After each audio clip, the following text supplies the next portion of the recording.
So another thing is lack of hope and misplacement of priorities. Lack of hope and misplacement of priority actually causes the death of these young ones. I was writing the other time, I said, we have young people who want to be the leaders of tomorrow, but leaders of their own talent and skill and passion in life. So a young person want to be the you only want to master the art of script writing, voiceover artistry, music, preaching, teaching, motivational speaking, and all that. Jack of all trades, a master of none. We cannot be looking for the best voiceover artist and we say this is what he does because what he was doing yesterday is different from what he's doing today. We are confused. We don't know where he belongs to. And because they have so much talent, they want to delve into because they see, okay, someone is making it in the ministry of prophecy. I'm a prophet now. Okay, it's the teachers that are reading now. I'm a teacher now. Oh, it's the reformer that people are listening to now. I'm not a reformer. You see, because they keep failing. Now, what failure they record is determined by their own lack of dedication to their purpose and passion in life. Now, failure is not a spiritual attack. Failure is not something that is programmed for humanity. Failure is a human cause. Failure is a human cause. It's a self-afflicted or self-inflicted cause. Why? Because you refuse to be dedicated to a certain cause. We don't know you to be the master of this. So when we are looking for the best in that field, we cannot come to you. And you're expecting us to come to you because we knew that you could do it. We don't want people who could do it. We want people who are doing it. So what do you know me for? Humanitarian service, and I come to teach the truth. Okay, when you combine humanitarian service and the truth together, you realize that I'm only practicing what I'm preaching. So if I do this for the rest part of my life, I become an household name when it comes to preaching and teaching, practicing what I preach. So when somebody is looking for someone who could give a seminar, a public talk on doing what you say and saying what you do, they don't think twice before coming to me. But all of a sudden, I begin to now shift ground and all that. You quickly forget that this is where I started from. You begin to look at me from this part. And I want you to know me for the one that I'm neglected. So you can't continue to divorce your dream and expect sources to be faithful to you. You can't continue to divorce your dream and passion and expect sources to be faithful to you. It doesn't work that way. And the reason why the people become depressed and suicidal is because they are not achieving success as they have forecasted. So young people are very prone to this particular one. Very, very prone. They are like a shifting shadow, like a weather forecast. They are always changing from year to year. And because they don't know what it takes to be dedicated and have the power of passion and being loyal, now they get frustrated easily because things are not working. They have tried too many things and dedicated themselves to nothing. They are not loyal. Now, every dream you set for yourself, every goal you set for yourself has its own emotion also.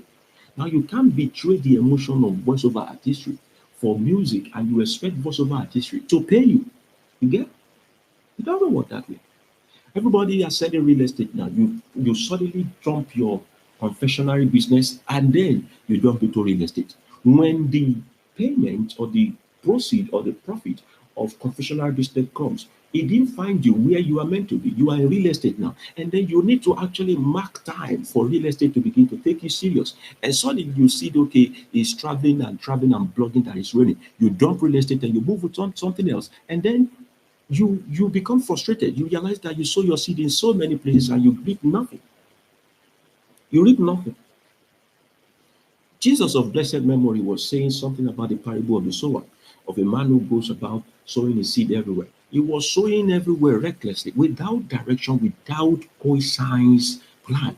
The only one that germinated was the one he sowed last, and that's because that one was on a good soil by chance.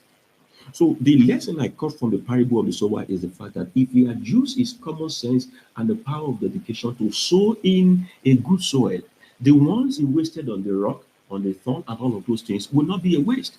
The parable of the sower is also to let us understand how wasteful you could be in trying to get busy.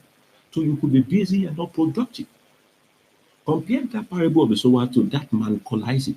The scripture says that he sowed in that land. And then in that same land, he reaped hundredfold. Why? Because he had direction and then he was dedicated to his purpose.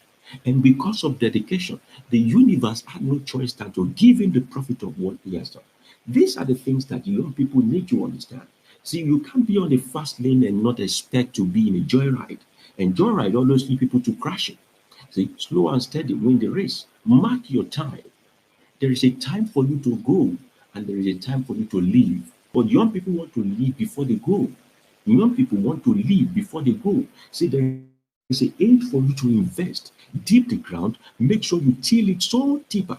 And the higher you want your skyscraper to go, the deeper the foundation is going to be.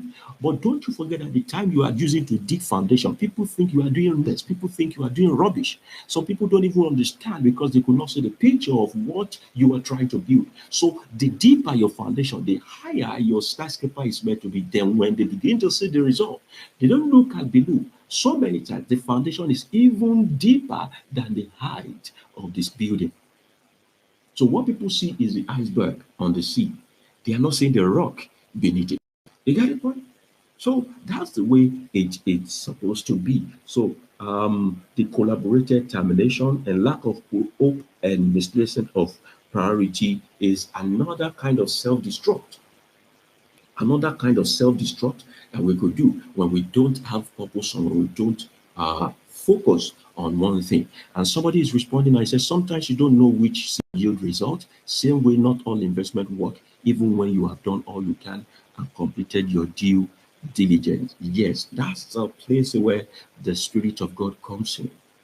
That's a place where the Spirit of God comes in. Says it can lead us into all truth. Can lead us into all truth. I definitely don't believe that God wants us to make losses in life. No. Even the things you call losses is meant to bring a gain for you at the end of the day. So you go and then you hear a voice behind you saying, this is the way, walk in it. Why? Because before you have been going to the left and to the right.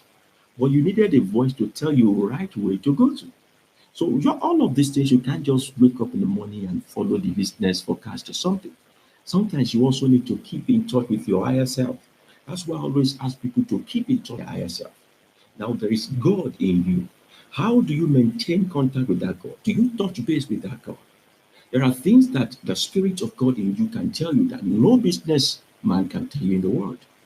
No businessman can tell you in the world. Yes, no businessman can tell you the world. Another thing is choice of environment and unwanted presence.